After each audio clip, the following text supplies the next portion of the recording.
Bonjour et bienvenue sur le podcast Les Sensibles, le podcast dédié à toutes les personnes qui se sentent de près ou de loin concernées par le sujet de la haute sensibilité. Je m'appelle Sophie et depuis ma plus tendre enfance, on me répète inlassablement que je suis trop sensible. Parce que l'amour, la sexualité et les relations font partie de mes sujets préférés et qu'on va pas se mentir, parfois c'est un peu la galère. J'ai à cœur de vous emmener 2 fois par mois dans l'intimité de personnes hautement sensibles et des experts qui les accompagnent. De leurs premiers amours à leurs derniers émois, ces cœurs à prendre ou plus à prendre nous dévoileront leur cheminement personnel et sensuel. J'espère que leurs confidences sans filtre sauront toucher votre corde sensible, qu'elles vous apporteront de l'écho, de l'espoir et peut-être même des réponses à vos questions. Si le sujet de la haute sensibilité vous parle, n'hésitez pas à suivre le compte Instagram du Bonheur en Barre, où je vous partage chaque semaine des illustrations et des informations pleines d'émotions. Bonne écoute! Bonjour à toutes et à tous, je suis ravie de vous recevoir aujourd'hui en compagnie d'une personne que je suis déjà depuis de nombreuses années et dont je vous ai parlé plusieurs fois dans ce podcast et dans mes articles de blog. Je vais pas faire durer le suspense plus longtemps, ça risque de foutre la pression à mon invité, mais parce que justement Gaëlle Baldassari a plein de choses passionnantes à vous raconter. Avec Gaëlle, on va vous parler d'hypersensibilité et de cycle menstruel.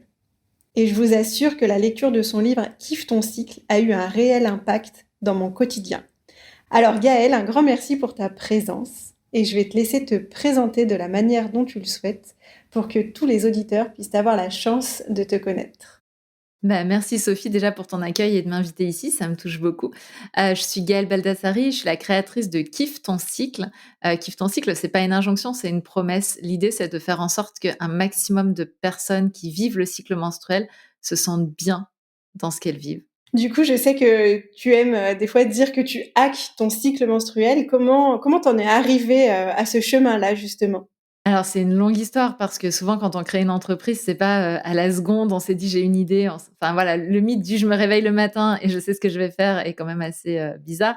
Non, moi j'ai plusieurs passages successifs en fait qui m'amènent là. Le premier d'entre eux, va être, le fait que, j'ai été en aménorrhée très longtemps. Moi j'avais à peu près 3 cycles par an en moyenne, voilà, et ça m'allait bien parce qu'en fait ça veut dire 3 fois mes règles par an, donc pas trop prise de tête. Enfin voilà, j'étais plutôt pas mécontente de cette situation. Mais c'est une situation qui me posait quand même question, donc je la posais, on va dire annuellement au médecin. J'avais un suivi médical, hein, donc je la posais annuellement aux différents médecins. Comme j'ai pas mal déménagé, j'ai changé de médecin, au gynécologue que je voyais pour mon suivi, et il y a toujours eu cette même réponse: «Oh, c'est pas très grave». Donc en fait, moi, j'en étais restée là, tu vois? Je me disais: «Bon, bah, voilà», je me posais pas trop de questions, et puis à un moment, j'ai voulu avoir un enfant, ça a marché beaucoup moins bien, comme on dit. J'allais dire, c'est sympa quand on n'a pas nos règles, mais le jour où tu veux avoir un enfant, c'est moins sympa. Ouais, ça a marché beaucoup moins bien, et là, le médecin m'a dit bon, là, j'ai eu un diagnostic quand j'ai voulu avoir un enfant, le diagnostic a été posé, j'ai un syndrome des ovaires polykystiques, et mon médecin m'a annoncé dans la foulée: «Bah, ça va être compliqué d'avoir un enfant, donc on part en procréation médicalement assistée». Donc je commence la procréation médicalement assistée, et là, je vois des changements d'humeur et d'énergie assez violents. J'étais directrice d'agence bancaire à l'époque. Je me mets à avoir les larmes aux yeux devant un client qui me raconte, son super projet qui est trop beau. Je commence à perdre un petit peu mes nerfs avec certains collaborateurs, ce qui m'était jamais arrivé avant. Enfin, vraiment, il y a je sens que je suis sur un roller coaster d'émotions, et c'est pas confortable. Et ça, il va y avoir un peu le point d'orgue avec le fait que je vais faire un burn-out. Donc, j'étais clairement en surinvestissement professionnel, hein. Je n'accuse pas la PMA de tous les maux, on va être très clair. Pour autant, j'ai eu l'impression d'être un peu projetée contre le mur par cet afflux d'hormones. Et donc, ma reconstruction va passer par plusieurs choses. Je vais me former à l'approche neurocognitive et comportementale pour comprendre qu'est-ce que le stress, comment on en arrive à faire un burn-out. Et à côté, je vais commencer à chercher quel était l'impact des hormones sur notre corps. Et c'est le mix de tout ça qui fait qu'après la naissance de ma fille, parce que moi je suis retournée à la banque après mon burn-out, plein de gens pensent que j'ai tout de suite fait Kiffe ton cycle, mais non, non, moi je suis retournée, j'ai continué à travailler et tout. Et par contre, c'est à la naissance de ma fille où je me suis fait un peu la promesse, enfin c'est pas un peu, je me suis fait la promesse de contribuer à ce que le monde change pour que les femmes soient à leur juste place dans la société. Et là, j'ai commencé à accompagner sur le leadership féminin, et je me suis rendu compte que le cycle menstruel, sur lequel moi j'avais eu des infos grâce à mes recherches, était quand même très malmené, mal compris, et encore un plafond de verre au-dessus de la tête des personnes que j'accompagnais. Et c'est là que j'ai commencé à me lancer sur la connaissance du cycle à temps plein. Voilà. Trop bien. Comme, j'ai un peu stalké quand même, pour vraiment en savoir plus sur toi, j'ai adoré cette promesse de te dire: «J'ai 18 ans pour faire en sorte que, le cycle féminin, soit bien vu, autant pour les femmes que pour les hommes», si c'est bien ce que j'ai compris. Bah, en fait, non, la promesse que moi je me suis faite, c'est j'ai 18 ans pour que le monde change et que les femmes soient à leur juste place dans la société. Parce qu'à ce moment-là, je sais absolument pas par quel chemin je vais prendre cette cette OK, promesse au que je départ, me c'était fais. pas forcément qu'avec le cycle. Au départ, cette promesse, elle est, voilà, je viens d'accoucher, ma fille a quelques minutes, c'est le cas de le dire, sur la table d'accouchement. Je réalise que j'ai une fille, puisque comme je ne savais pas que j'attendais une fille, bah, forcément, je le réalise à ce moment-là. Et là, il y a vraiment un truc qui me percute qui est, mais qu'est-ce que j'ai fait de mettre une fille au monde dans ce monde-là? Donc ça, c'est des pensées de femmes avec plein d'hormones, hein, qu'on soit bien clair.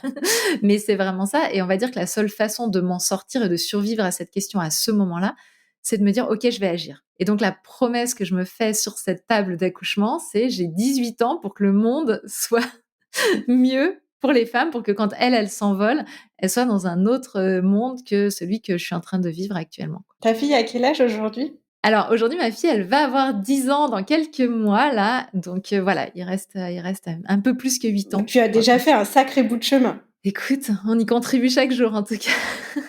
Et du coup, justement, donc la première étape, c'était le livre Kiffe ton cycle, c'est ça? Alors la toute première étape, ça a été des conférences. Donc elles sont pas en ligne, elles sont pas trouvables sur internet, sur les internets comme on dit, puisque ce sont des conférences, en réel. Alors la toute première étape, c'est une réunion que j'ai faite avec mes clientes que j'accompagnais en coaching pour leur parler de cycle. Et puis ensuite, j'ai commencé à donner des conférences dans la vraie vie, in real life. Je suis ensuite passée à des propositions en ligne et le livre est arrivé après. Le livre est arrivé après, le programme Kiffe ton cycle qui existait déjà. D'accord. Et justement, à travers ton livre, ce que j'ai trouvé hyper intéressant, c'est que tu utilises la métaphore du surf pour justement, expliquer les différentes phases du cycle. Est-ce que tu peux nous en dire un peu plus pour les personnes qui, connaissent pas forcément ces phases-là et encore moins avec la métaphore du surf? Bien sûr, avec plaisir. En fait, je me suis rendu compte que, déjà, je suis bretonne, on va le poser ici, donc c'est vrai que forcément la mer, tout ça, voilà. Et donc je me suis rendu compte que le cycle menstruel, il fonctionnait un peu comme une vague. Donc à chaque vague succède une autre vague, succède une autre vague. Déjà, on va vivre à peu près 500 cycles menstruels, dans une vie, donc c'est quand même pas rien. On est la génération d'humains qui vit le plus de cycles menstruels. Donc il faut voir qu'il y a, une centaine d'années, on vivait à peu près 10 fois moins de cycles qu'aujourd'hui. Entre les différentes grossesses, la durée de vie aussi qui était moins longue et cetera et le fait que les premières règles arrivaient plus tard et bien tout ça faisait qu'on vivait à peu près 10 fois moins de cycles qu'aujourd'hui.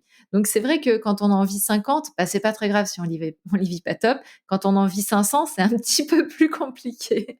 Donc voilà et je me suis rendu compte que cette vague, c'est ça qui est intéressant, c'est qu'elle va être différente d'une fois à l'autre, mais un peu comme quand on va à la mer, on va avoir une vague un peu forte et puis 3 un peu plus douces et puis une autre plus forte et cetera. En fait, on vit la même chose avec le cycle menstruel et c'est vrai que je me suis rendu compte que la société, elle nous propose classiquement de faire exactement comme avec les vagues quand on va à la mer. C'est-à-dire, je me la prends dans la tête, je sais pas trop comment je gère.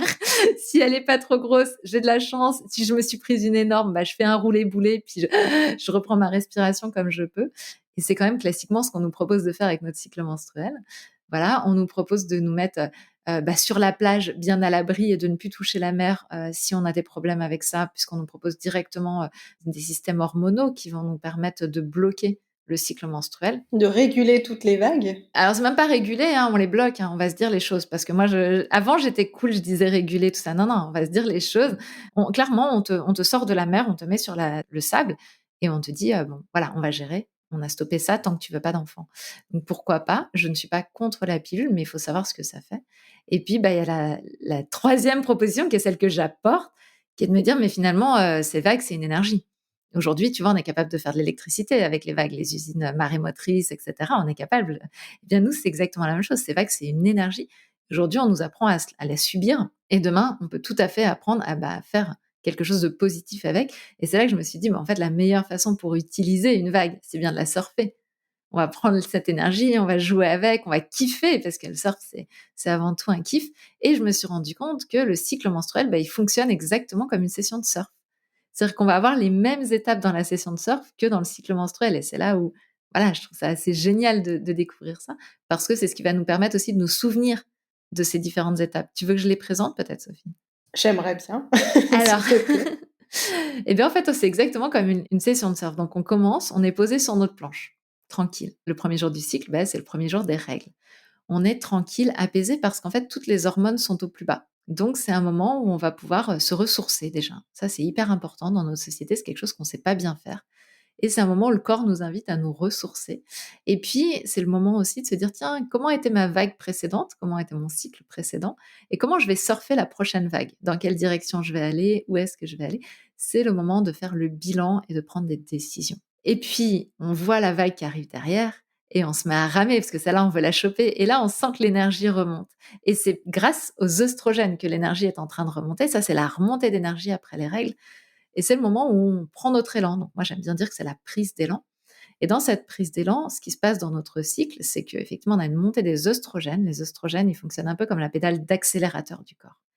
Donc là, d'un seul coup, les to-do list, celles qu'on avait faites avant, justement, quand on était tranquillement posé sur notre planche, là, on prend les to-do list et on y va. On s'actionne, on active, on active, on active, on fait, on est dans l'action, on est en train de prendre notre élan en surf, on est en train de ramer. Puis à un moment, on sent qu'on n'a plus besoin de ramer, on sent qu'on est porté par la vague et on va pouvoir se mettre debout sur notre planche. Et bien dans le cycle, c'est exactement pareil, ça va être le moment de l'ovulation où on sent d'un seul coup qu'on a un peu moins envie d'être dans l'action et plus envie d'être en relation avec les autres, d'interagir, de nourrir quelque chose de l'ordre d'aller vers l'extérieur, parce que le petit pic de testostérone qu'on a à ce moment-là nous pousse vers ça. Et donc, on se met debout sur notre planche et on rayonne. Et puis ensuite, on descend dans le tube de la vague. Et le tube de la vague, c'est qu'une fois l'ovulation passée, on arrive dans la période prémenstruelle. La période prémenstruelle, c'est la période où il va y avoir toujours un petit peu d'oestrogène, donc pédale d'accélérateur du corps. On peut toujours se mettre bien en action. Mais on a aussi la progestérone qui est présente. Et la progestérone, elle fonctionne comme la pédale de frein du corps. C'est l'hormone qui va préparer le corps à une gestation possible. Qu'est-ce qui va se passer dans le tube de la vague? Eh bien, exactement comme en surf, on va se retrouver dans un tunnel, dans un tube, où nos émotions vont pas mal, se taper contre les murs et revenir en écho, tu sais, ça va s'amplifier potentiellement. On va voir un petit peu moins le soleil, donc on voit plus le côté noir des choses et ce qui nous convient pas. Et puis, on est ballotté entre ces hormones pédale, accélérateur, frein, qui font qu'il y a souvent un inconfort dans cette période prémenstruelle. Et puis, heureusement, c'est un cycle. Heureusement, on revient à la première phase. On se pose sur notre planche, on va pouvoir se ressourcer après cette période un petit peu de turbulence. Et puis, de nouveau, repartir pour un cycle qui suit, pour la prochaine vague, la surfer. Merci. J'ai beau l'avoir déjà lu, à chaque fois je me dis mais c'est tellement ça. La première fois que j'ai lu ton livre, je me suis dit mais c'est exactement ça. Mais après je me suis quand même dit je vais attendre un cycle pour observer.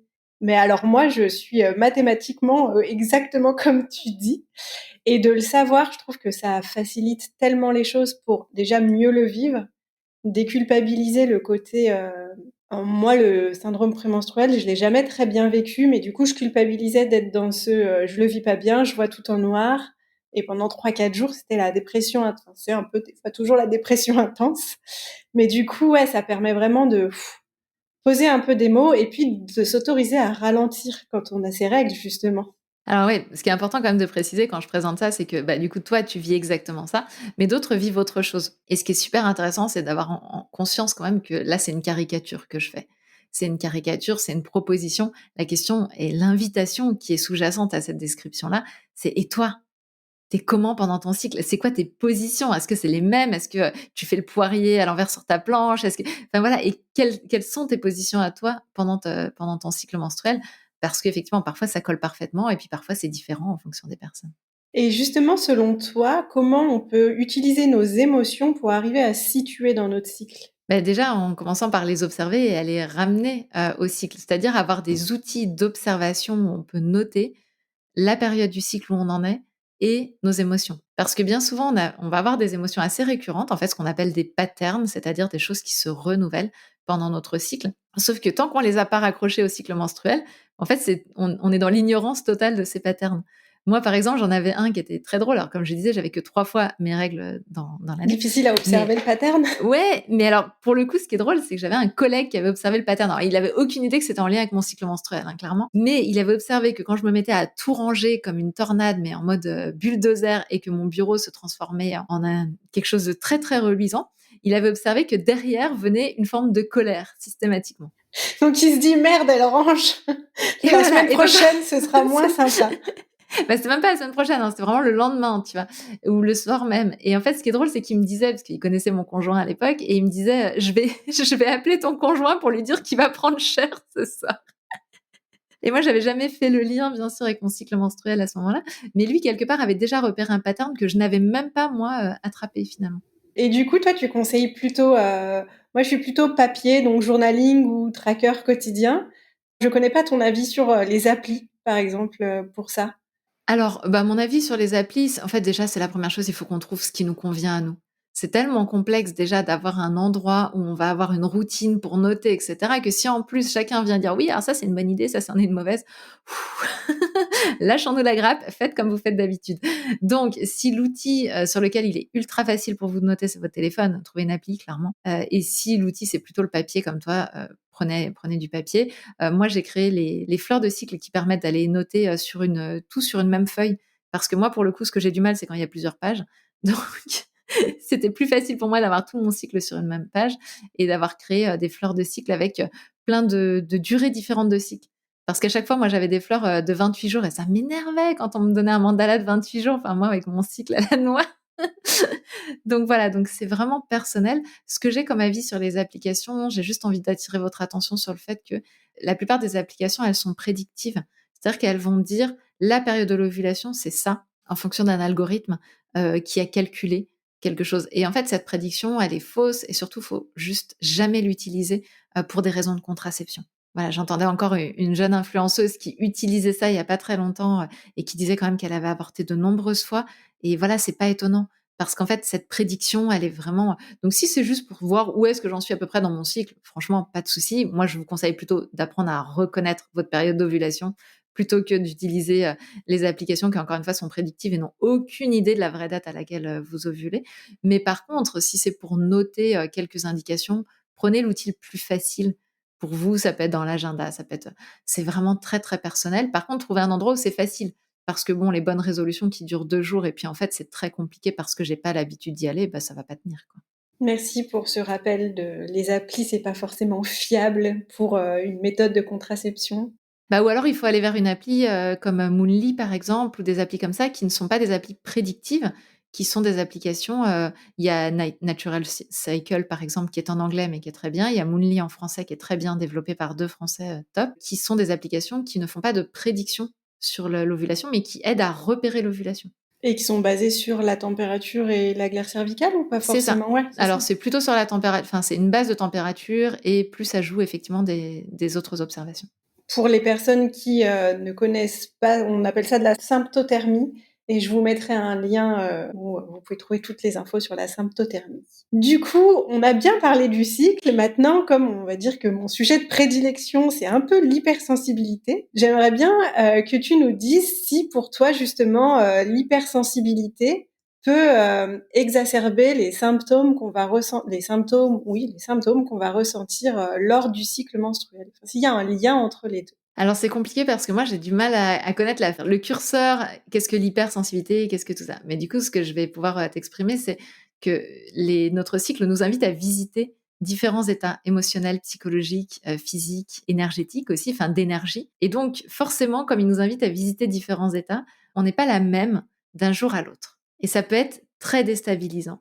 Et donc, quand on est dans un système dans lequel on pense déjà qu'il faut qu'on arrive à contrôler nos émotions, ou en tout cas à faire en sorte de paraître toujours un peu la même personne, et cetera, on peut avoir beaucoup de difficultés avec cette injonction voilà, d'être toujours la même et puis de l'autre côté, les hormones qui viennent et c'est vrai que donc moi, je mettrais sous le joug de l'hypersensibilité des personnes qui ont une forte réactivité émotionnelle.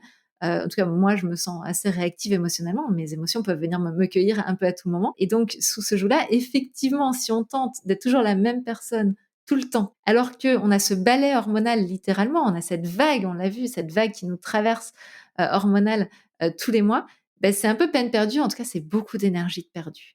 Complètement et je reviens sur ce que tu disais tout à l'heure. N'essayons pas de contrôler nos émotions, mais essayons de les comprendre plutôt. Et là, pareil, je vous mettrai un lien parce que c'est, des sujets sur lesquels, j'ai parlé pendant des heures sur, comment comprendre ses émotions et pour moi, les émotions, c'est vraiment juste comme une notification comme on a sur notre téléphone qui nous dit: «Ah, vous avez un nouveau message, OK, bah, on va aller décrypter le message». On va dire que c'est aussi simple que cela, c'est un peu plus complexe, mais on peut rendre les choses, simples. L'hypersensibilité, effectivement, il y a une grande part d'émotion, mais il y a aussi une part où c'est les sens qui vont être, très réceptifs. Ce que j'ai pu identifier, c'est que peut-être que les personnes hypersensibles, elles vont ressentir plus de douleur ou d'inconfort physique au fur et à mesure du cycle. Quel serait ton point de vue, plus, technique là-dessus? Bah, de la même façon, moi, ce que je conseille, c'est vraiment de s'observer pour repérer ces choses-là. Chez moi, c'est flagrant.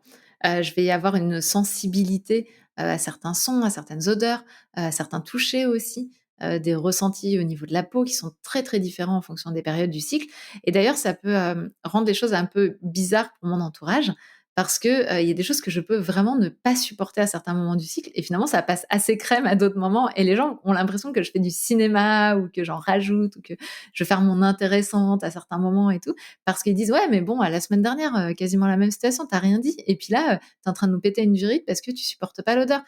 Bah ouais, mais bah ouais, mais par exemple, quand je suis posée sur ma planche dans la période des règles, clairement, au niveau des odeurs, je suis très sensible, clairement. Pareil, à quelqu'un qui viendrait m'oppresser ou me toucher quand je suis dans le tube ou posée sur ma planche, ça va être compliqué pour moi. Alors que dans d'autres périodes, finalement, les gens viennent me faire des câlins et tout: «OK, c'est bon, ça va bien pour moi». Et je sais que voilà, je suis très réactive à ça, donc j'imagine là, je ne parle que de mon expérience, mais j'imagine qu'elle est assez partagée en réalité. Si effectivement on a une base très sensible, moi j'ai clairement une base au niveau de tous les sens, qui sont très sensibles, eh bien, il y a des moments où je vais plus supporter, des choses que d'autres, quoi. Encore une fois, ça colle, parfaitement, pour moi, c'est enfin, venir me faire un câlin quand je suis en SPM, franchement, même mon chéri, je le vois, je suis beaucoup plus distante et puis alors, il y a des parties du corps où c'est pas possible, ne me touchez pas quand je suis en SPM ici et effectivement, les odeurs quand j'ai mes règles, c'est très, très compliqué aussi, certaines choses, j'ai pas envie de les manger, alors ça va pas, je vais pas les vomir, mais vraiment ça va pas passer. Il y a un lien, on est bien d'accord. Ouais, il y a un lien et ce qui est intéressant, c'est de le comprendre parce qu'en fait, souvent, on est discrédité du fait de quelque chose qu'on n'a pas compris. Parce que finalement, si on est capable d'expliquer, bah oui, effectivement, bah, je vais te dire ce qui se passe pour moi, là, j'ai mes règles et donc j'ai des réactions différentes. Bah, finalement, ça se passe très bien et les gens comprennent. Alors que si on est disqualifié, on s'auto-disqualifie nous-mêmes en disant: «Mais ouais, je comprends pas, en vrai, la semaine dernière, ça m'allait et cette semaine, j'ai juste envie d'arracher la tête de tout le monde». Bien, en fait, on n'a pas la même façon de réagir à la critique si c'est clair pour nous, de savoir qu'est-ce qui est en train de se passer pour nous. Et ce qui est presque dommage parce que quand on est enceinte, on se le dit: «Bah, non, c'est OK, là, en ce moment, peut-être, j'ai pas envie de boire du café, ça m'écoeure, mais parce que je suis enceinte». Mais c'est pas enfin, pourquoi c'est plus légitime quand on est enceinte que quand on a nos règles, finalement? Oui, parce que la période de grossesse, on a choisi d'en faire une période exceptionnelle et elle l'est, hein, ceci étant, dans notre société et comme je le disais tout à l'heure, on vit à peu près 500 cycles dans une vie et une grande partie des personnes, seraient ravies, qu'on oublie cet état de fait. Donc en fait, c'est totalement acceptable d'avoir un espèce de traitement de faveur quand on est dans des périodes particulières comme la grossesse. C'est totalement inacceptable d'imaginer que ça va se renouveler, 12 fois dans l'année, quoi. Donc Ce qui est dommage parce que tu as raison, c'est une chouette idée de faire d'un évén enfin, de faire d'avoir ces règles un très bel événement chaque, justement 12 fois dans l'année, voire plus. voire plus, exactement. Alors, j'ai cherché des études ou des recherches spécifiques qui examinent le lien entre hypersensibilité émotionnelle et cycle menstruel. J'ai trouvé beaucoup de choses qui tournent autour du syndrome prémenstruel, voire, et si tu as envie d'en parler, je serais assez intéressée d'avoir ton avis sur le trouble dysphorique prémenstruel. Alors, c'est intéressant parce qu'en plus, depuis le début de ce podcast, tu nous parles de ton syndrome prémenstruel et en fait, moi, je voudrais vraiment qu'on fasse la différence entre, 3 situations. La phase prémenstruelle, quand on est dans le tube de la vague, le syndrome prémenstruel et le trouble dysphorique prémenstruel. Parce que pour moi, c'est 3 choses très différentes et on a tendance à mélanger un petit peu tout ça dans le verbiage commun et le problème de mélanger tout ça, c'est qu'en fait, on rend normale la souffrance. Je vais m'expliquer. La phase du tube, je l'ai dit tout à l'heure dans la présentation, clairement, la phase prémenstruelle, c'est inconfortable. L'inconfort, ça veut dire je suis bousculée, c'est pas confortable, mais ce n'est pas souffrant. Et pour moi, c'est essentiel d'avoir confiance dans le fait que l'inconfort est porteur de quelque chose d'intéressant et on peut parler ensemble de justement de quoi c'est porteur, mais ça n'est que de l'inconfort. C'est-à-dire, c'est un petit peu, moi j'aime bien dire, tu sais, comme en cours de théâtre, quand tu dois déclamer ce que tu as appris par cœur et que le prof dit, bon, bah, tous les autres viennent sur la scène et bousculent la personne qui déclame. c'est inconfortable. Mais on est d'accord que personne ne vient me mettre de poing dans la figure. Ce n'est pas souffrant. C'est inconfortable et je dirais même qu'une fois qu'on l'a fait, on est quand même satisfait de l'avoir fait en général. Et puis, il en sort quelque chose de super intéressant parce que cet inconfort permet de faire tomber des barrières mentales notamment et permet de revenir à une forme d'essence. Parce que là, par exemple, si je reprends, et c'est vraiment pour moi l'analogie la plus intéressante, mon cours de théâtre, bien finalement, à ce moment-là, j'en ai plus rien à faire de la façon dont je le déclame. Il faut que ça sorte. Et du coup, ça sort de façon, je m'en fous comment les autres me regardent, comment tout ça, il faut que ça sorte, quoi. Eh bien, c'est un petit peu la même chose qui nous est proposée par notre corps dans le tube de la vague en période prémenstruelle, c'est que il y a des choses qui vont sortir de nous et qui ont besoin de sortir, qui ont besoin de s'exprimer et on n'en a plus rien à faire du regard de l'extérieur parce que finalement, on est suffisamment inconfortable pour devoir le faire sortir autrement. Ça, c'est génial, c'est magique, c'est une chance inouïe, c'est notre cadeau pour ne pas vivre notre vie à côté de nos pompes parce que ça nous impose de revenir à qui on est profondément et qu'on n'ait plus rien à faire du regard de la société. Donc ça, c'est génial. Ça, c'est la phase prémenstruelle. C'est ce qu'on devrait toutes et tous, pour ceux qui ont un cycle menstruel, vivre dans nos vies. Ensuite, il y a le syndrome prémenstruel. Le syndrome prémenstruel, c'est quand cette phase, elle devient souffrante. Quand j'ai des colères qui me dépassent complètement et que derrière, je sais plus comment gérer le truc, quand j'ai des douleurs au niveau de la poitrine, quand je gonfle, quand j'ai des problèmes de peau, quand j'ai des migraines, quand j'ai mal au dos, quand j'ai des problèmes d'insomnie, tout ça, c'est le syndrome prémenstruel. Le syndrome prémenstruel, c'est le signal du corps. Tu parlais tout à l'heure de le petit ding-dong de l'émotion. Bah là, c'est exactement pareil. C'est le signal du corps pour nous dire qu'il y a un déséquilibre. Donc, si la phase prémenstruelle est souffrante, ça veut dire qu'on a un syndrome prémenstruel. Et le syndrome prémenstruel n'est absolument pas une fatalité. C'est vraiment un appel du corps pour nous dire: «Hé, rééquilibre là, je m'en sors pas». Et donc nous, on le sait, on a un programme, hein, Kiffe ton syndrome prémenstruel, qui a clairement pour but d'aider à rééquilibrer et on sait que les personnes qui suivent le programme sortent dans l'immense majorité des cas, avec une phase prémenstruelle, mais plus de syndrome prémenstruel.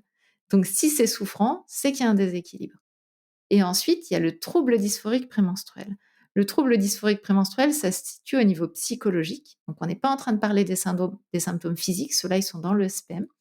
C'est quand c'est au niveau psychologique qu'on a une phase prémenstruelle, pardon, qui est multipliée par 100, 1000, c'est-à-dire potentiellement des pensées suicidaires, potentiellement vraiment l'envie de tout foutre en l'air, mais complètement, enfin, tu sais, un truc très violent, de retourner ça contre soi, etc. Et là, on est dans des abîmes de dépression, hein, clairement, enfin, ça ressemble, alors ce n'est pas une dépression au sens médical du terme, mais ça ressemble à un truc qui nous met complètement à bout, avec une fatigue extrême dans l'immense majorité des cas, des personnes qui peuvent même pas aller travailler dans ces situations-là. Et là, on est dans le trouble dysphorique prémenstruel. Celui-là, aujourd'hui, il est considéré comme une affection, il est recensé dans les maladies physiques psychiatriques. Il est classé dans le manuel, le DCM-5. C'est M5, voilà, c'est ça, exactement. Il est classé dedans. Et là, pour l'instant, on ne sait pas qu'est-ce qui est à l'origine de ça. On sait que si on fait les choses pour améliorer le syndrome prémenstruel, on va réussir à améliorer un petit peu les choses, mais dans l'immense majorité des cas, ça ne suffira pas. Et là, il faut vraiment être accompagné par un médecin qui connaisse le sujet. Pour l'instant, les toutes premières recherches porteraient à penser qu'il y a peut-être une problématique de récepteurs hormonaux. C'est-à-dire qu'il n'y a pas de problématique de quantité, mais il y a une problématique de récepteurs. Mais on est sur le début du début du début de la recherche. Maintenant, si vous vivez ça, si vraiment vous vous retrouvez dans un état lamentable et que personne ne vous soutient, il faut trouver un soignant qui vous accompagne et qui connaisse ce trouble-là. Parce que ils sont en train de tester. Il n'y a pas de solution, mais ils sont en train de tester et surtout, il ne faut pas rester tout seul parce qu'il pourrait y avoir des passages à l'acte, il pourrait y avoir des choses graves et ça serait dommageable. Pour en avoir parlé avec certains clients qui viennent me voir en coaching, c'est très compliqué, de ce que j'ai entendu, de trouver des professionnels qui soient vraiment, je vais pas dire experts, mais en tout cas, qualifiés et qui aient beaucoup de connaissances sur ce domaine-là. Il y en a énormément qui nous disent, «Oui, bah, vous avez vos règles, c'est normal c'est normal, vous avez mal au ventre, vous êtes déprimé, c'est normal, ça va passer, quoi». Mais entre, c'est inconfortable et c'est exacerbé fois 1000, comment on pourrait sensibiliser justement davantage les professionnels à ça, quoi? Bah, nous, on en parle un maximum, tu vois, sur nos sommets. On avait fait un sommet sur le syndrome prémenstruel et on avait invité des personnes qui nous parlaient du trouble dysphorique. C'est d'en parler, de faire connaître, d'avoir un mot, un nom. C'est pour ça que je le répète, c'est le trouble dysphorique prémenstruel. Parce que quand on a un nom, on peut commencer à chercher, on peut trouver des associations, on peut trouver des repères, et cetera. Oui, c'est pas évident. De toute manière, tous les problématiques liées au cycle qui ne font pas qu'on arrive à la mort, sont très mal prises en charge. C'est une réalité. Donc, bah, il faut continuer de creuser, lâchez pas, on est là, on vous soutient si ça vous arrive. Mais après, ce qui est quand même intéressant, c'est d'avoir conscience quand même que, par exemple, souvent, il va se passer un truc dans la partie, prémenstruelle. On va récolter ce qui a été semé pendant le reste du cycle. Et moi, j'aime bien parler d'hygiène émotionnelle. Tu vois, par exemple, bah, je suis posée sur ma planche, oh, j'ai pas envie de me prendre la tête, j'ai mes règles. On me demande de faire un truc, c'est pas censé être moi qui le fais, par exemple, ou il y a un truc qui traîne dans la maison, c'est pas censé être moi qui le ramasse, mais flemme de me prendre la tête, je le fais. Sauf que qu'est-ce que je fais quand je fais ça? Je collecte un petit caillou dans ma hotte, d'accord? Et puis ensuite, j'arrive en prise d'élan. En prise d'élan, j'ai plein d'énergie. Donc, bah, on me demande de faire un truc qui est pas de mon ressort. OK, c'est bon, allez, vas-y, je le fais. Pareil, dans la maison, il y a des trucs qui traînent et tout. Allez, je le fais. Et hop, je collecte mes petits cailloux. Et parce qu'à à chaque fois, je le fais, mais ça grince. C'est pas OK vraiment de le faire. Je le fais juste parce que j'ai de l'énergie et que je me sens pas de dire non, j'ai pas envie de me prendre la tête. Et puis après, j'arrive debout sur ma planche et là, je veux nourrir les relations. Donc, on me demande de faire un truc. Ah oui, bien sûr, je l'ai fait. Mais c'est toujours pas OK. C'est toujours pas dans ce que j'ai normalement à faire. Pareil au niveau de la maison, je vais faire plein de trucs, je vais m'agiter, etc. Et puis, bah, peut-être certains en profitent aussi. Et puis pendant ce temps-là, bah, je collecte. Et la grande chance qu'on a dans la phase prémenstruelle, c'est que ça va être le moment où on va aller regarder notre collecte. Mais en fait, on va pas vraiment la regarder, on va se la prendre sur la tête. Alors si c'était par terre, ça serait génial, mais en fait, on se la prend littéralement sur la tronche.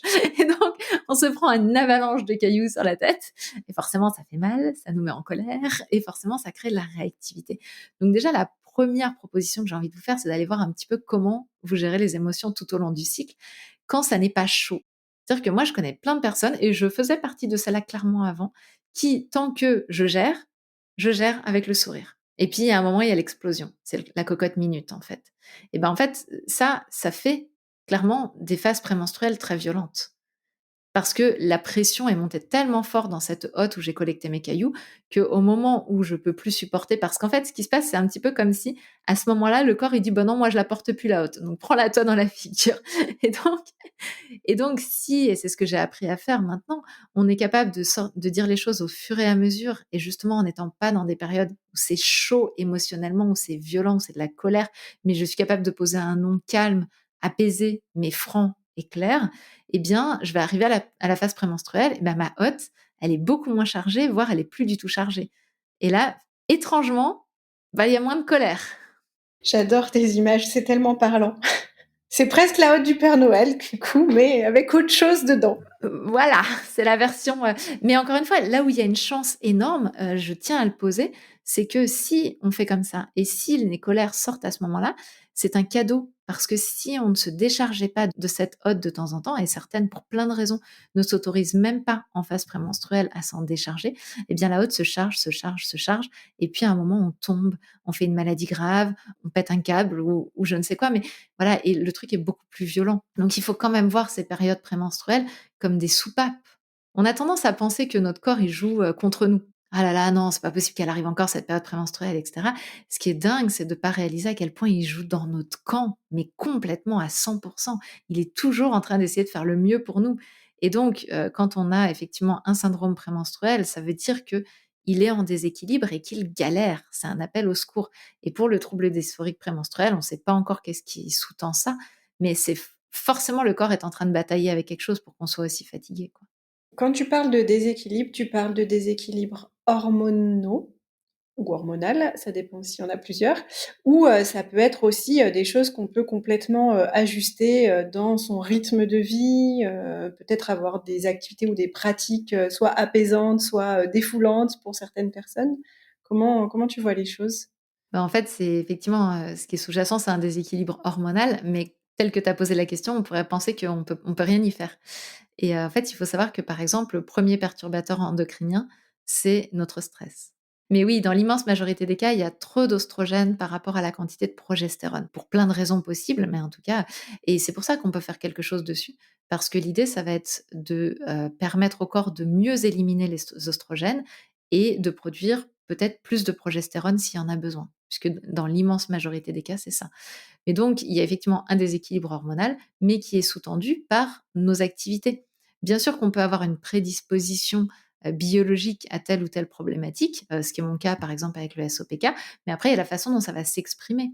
Et notre mode de vie fait beaucoup sur la façon dont ça va s'exprimer. Donc il y a effectivement notre niveau de stress, notre niveau d'activité, notre alimentation, notre exposition aux perturbateurs endocriniens, notre rythme de vie. Il y a énormément de choses qui vont rentrer en ligne de compte et c'est sur ça, par exemple, qu'on va aller jouer, nous, dans le programme, c'est d'aller justement actionner chacun de ces petits leviers-là pour voir comment on peut agir parce que clairement, on a un moyen d'action. Et puis la bonne nouvelle, c'est qu'une fois qu'on a quitté cette problématique du syndrome prémenstruel, ça veut dire que globalement, le corps est mieux en santé. C'est ça qui est intéressant, c'est-à-dire qu'on veut résoudre ce problème-là, mais en réalité, on ne se rend pas compte que c'est juste un lanceur d'alerte du fait que le corps est en déséquilibre global et que si on résout ce déséquilibre-là, le corps va aller beaucoup mieux. Ce que je trouve passionnant dans le cycle, c'est que c'est à la fois un outil de développement personnel pour se comprendre soi-même, mais c'est surtout plus tu écoutes ton cycle, plus tu trouves ton rythme en fait. Complètement et puis c'est un lanceur d'alerte sur l'état dans lequel on est. Si le cycle s'arrête par exemple, c'est qu'il y a un problème au niveau du corps, sauf en ménopause, hein, bien sûr, ou sauf en grossesse bien sûr, mais si le cycle devient très irrégulier, ça nous donne plein d'indicateurs sur, comment on va, comment on est. Si par exemple on n'arrive plus à ovuler, c'est des supers indicateurs pour savoir comment on va et pour pouvoir réajuster avant qu'une maladie ou un problème plus grave se présente à nous et aujourd'hui, on coupe la tête du messager en mettant des hormones et en faisant semblant de réguler un truc qui n'est pas régulé, qui est juste bloqué. Alors que comme tu dis, on a un coach à l'intérieur de notre corps. C'est ça. On a signé pour quelques années avec lui, 500 cycles, et qu'en fait, on peut totalement apprendre à s'en servir. Et c'est ça que tu transmets à travers tous les supports que tu communiques, parce qu'il y a aussi bien donc le livre, les programmes, les sommets en ligne. Ouais, aujourd'hui, il y a même 2 livres, hein. Il y a un livre pour les Oui, jeunes, un livre pour les ados. Kiffe tes règles et le livre Kiffe ton cycle effectivement pour les adultes. Il y a les programmes en ligne, il y a les sommets, donc on fait plusieurs fois par an, des événements autour d'un thème en particulier. Donc ça, faut pas hésiter à venir, se renseigner, sur ce qu'on propose et puis, il y a les ambassadrices qui, elles, proposent des ateliers un petit peu partout en francophonie et donc ça, c'est le moment de se retrouver. C'est génial aussi parce que bon, c'est bien beau moi ce que je propose en ligne, mais se retrouver en atelier, elles font des ateliers pour les jeunes aussi, elles font, des ateliers dans le milieu scolaire mais elles font aussi des cercles de parole, des choses comme ça et ça fait du bien. Parce que l'humain, c'est aussi, nécessaire pour aller bien. Tellement. Et il y a aussi la newsletter où tu transmets des articles toujours hyper intéressants. Donc, je vous mets tout ça dans les notes de l'épisode. Merci à toi, Gaëlle, pour tout ce que tu partages. C'est très riche. Donc, merci pour tout ça. Merci pour toutes tes images très parlantes. Merci beaucoup de m'avoir accueillie et de m'avoir invitée ici. Avec plaisir.